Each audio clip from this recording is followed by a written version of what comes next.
Hello, friends. Welcome to the Motivational Stories podcast. My name is Meena. I tell some feel good, inspirational, motivational stories. Today's story is titled Nail in the Head. Okay, here it goes. Since her childhood, Sandra always loved in tidying up things, arranging things, making things look beautiful. That was her passion.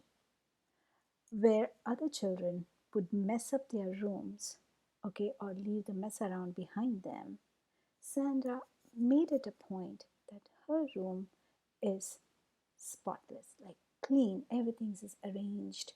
She loved having flowers in her room. She loved having different kind of blankets in her room.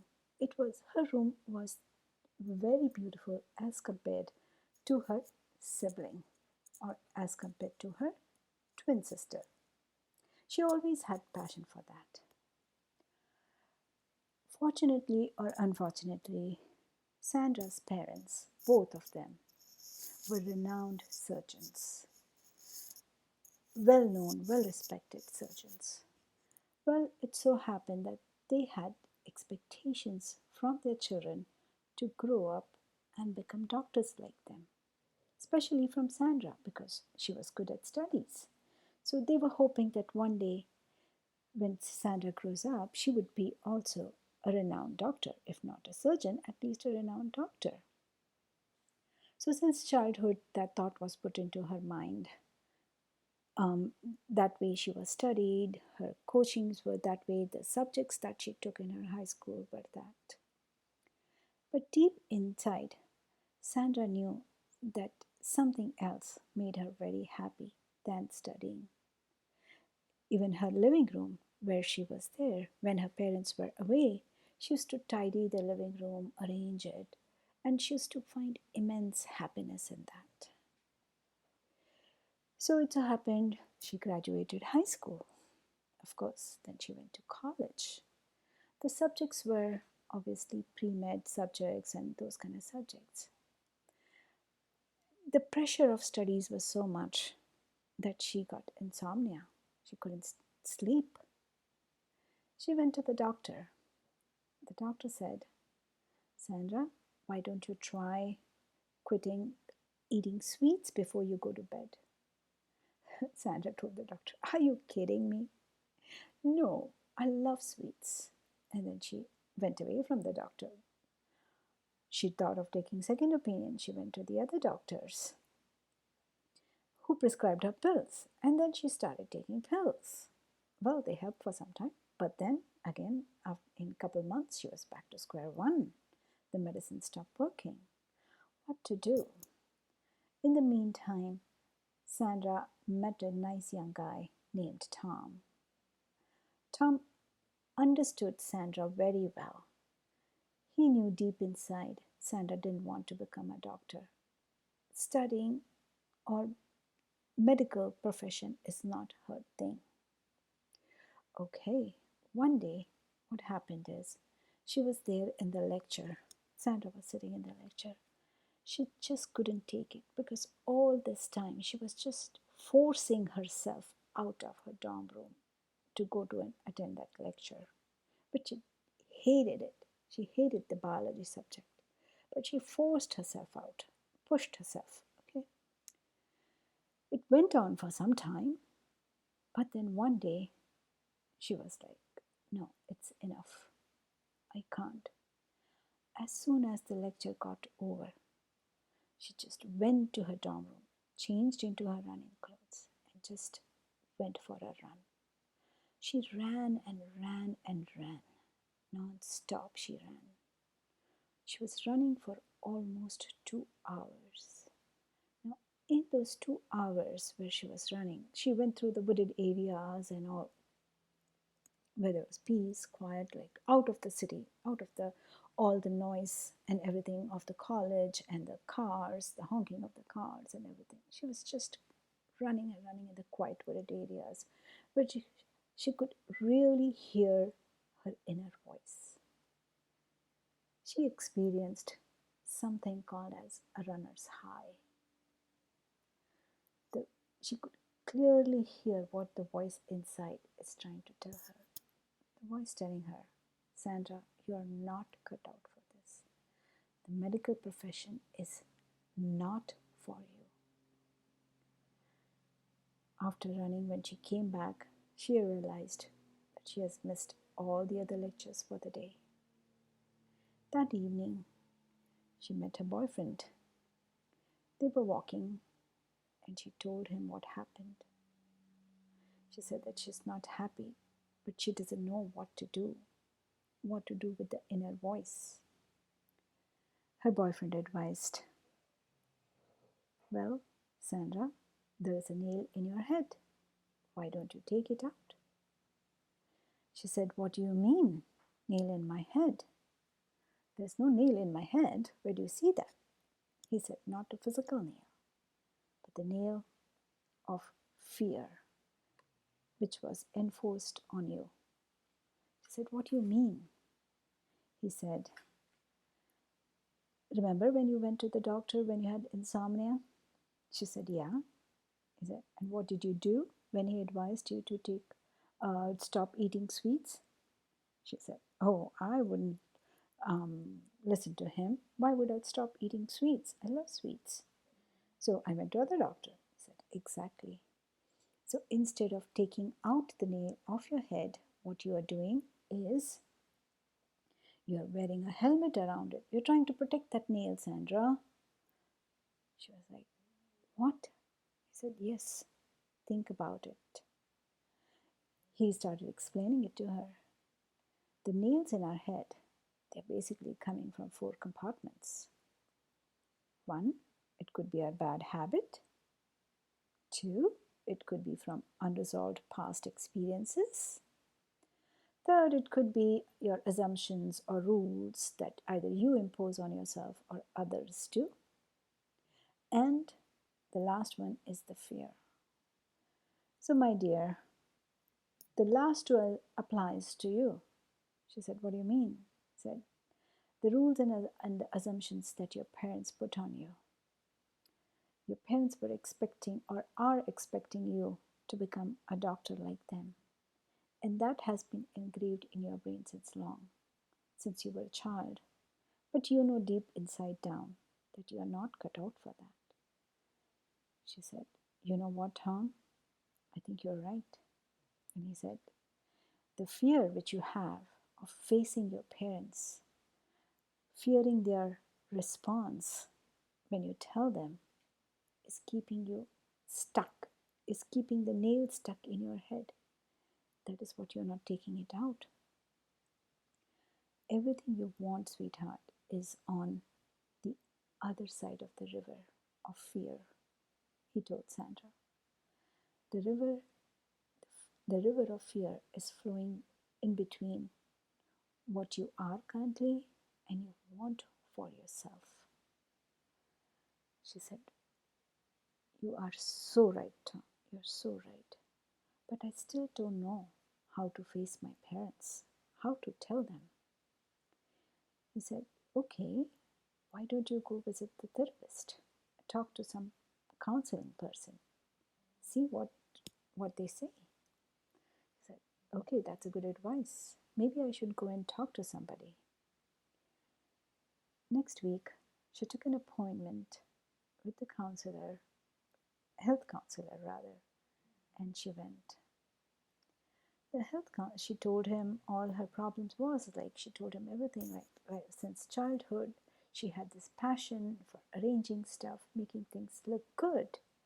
She wanted to do something more creative rather than being in a medical profession, rather than being a doctor, because that's what her inner voice was always telling her. Okay, the therapist listened to her patiently, and then she asked, so Sandra, imagine you have 9 lives, or rather 9 parallel universes, and you are living 9 lives parallelly in each universe. But in each universe, you have a different profession. In one profession, you are a doctor. In one profession, in one life, you are a musician. In another one, You are an interior designer. In another one, you're a magician. In next life, you're either a politician, and then in the next one, you're a cop, or you're a teacher, or you're a scientist. Now imagine yourself living all those lives. Close your eyes and imagine. Which one of these lives excites you the most? She said. She closed her eyes and imagined herself in each of these professions, being a doctor, how she felt, being an interior designer, how she felt, being a cop or a scientist or a teacher. Each of their lives, she closed her eyes and imagined. There it was. She found her passion. She said, I am the happiest in the life or in the universe where I am the interior designer. So there you have it. Okay.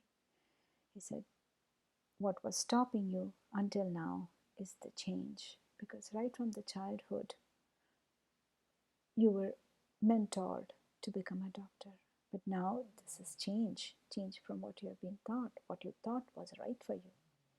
And change is fearful. Okay, you have to unstuck yourself. It is like you have hung yourself on a coat rack.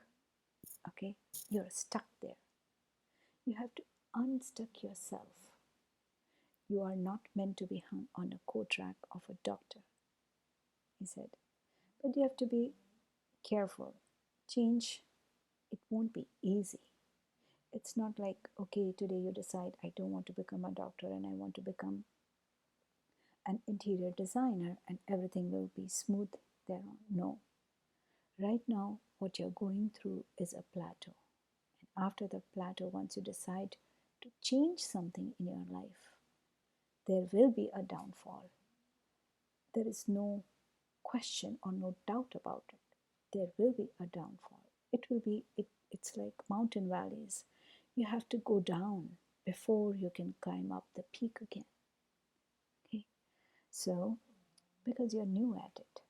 So do not assume a smooth ride. It will be difficult. You will face lots of challenges. But in the end, when you come out, when you reach that peak again once more, the satisfaction that you get will be immense.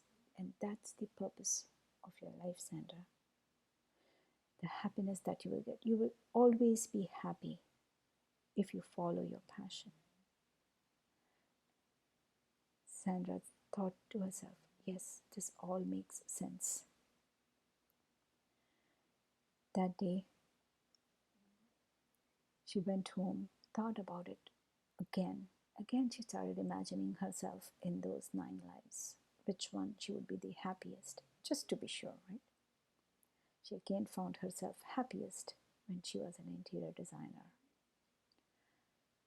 That weekend, she went to her parents. She went to visit her parents. She said, Mom and Dad, I need to talk to you something. They're like, yes, dear. So they were having dinner. They were at the dinner table at that point in time. They said, yes, dear, what's the matter? They said, Mom, I have something important to tell you. I do not want to become a doctor. Both her parents were shocked, kind of. He said, why? What happened? Is the pressure of studies too much? She said, no, Mom, it's not the pressure of studies. It's that I've realized my passion, what I truly want to become in this life. I want to become an interior designer, Mom. That's where my passion lies. Her mom and dad said, are you sure about it? Do you want to think about it again? She said, I really thought about it multiple times, and this is what I want to do. Her parents were disappointed a little bit, but they said, okay, if that's what you want, then go ahead with it. And Sandra had, her happiness knew no boundaries. She was so happy. And she was like, why was I scared of talking to my parents for so long? They are so understanding. They do understand me. And then from then on, she switched her major and then started doing interior designing. And of course, after she graduated the college, immediately she got a very nice job in, in the major fashion industry house, which worked on interior designing too. And she excelled. She was always happy. She lived a real, she had reached the peak, right? So, my dear friends, this is the story about that. If you also have a nail stuck in your head, please work on removing it rather than covering it up with a helmet. Change is difficult, change is fearful. But if you are not happy in doing what you are doing, maybe it's a corporate job you're not happy in, maybe it's a relationship that you're stuck in, you're not happy in, or it's some bad habit that you're stuck in, to push yourself to change yourself. It is possible. And remember, be prepared before you change. Be prepared for the downfall that's going to come. It may or may not, but if it comes, you're prepared, right? And then climb the highs and reach the peaks of your life. Live your life to your full potential. Get rid of the fear from your heart. Listen to your inner voice. Listen to your intuition, whatever it tells you. Okay? And take the nail out of your head. All right, this was all about the story today. Thank you all for joining. See you all again in the next episode. Bye.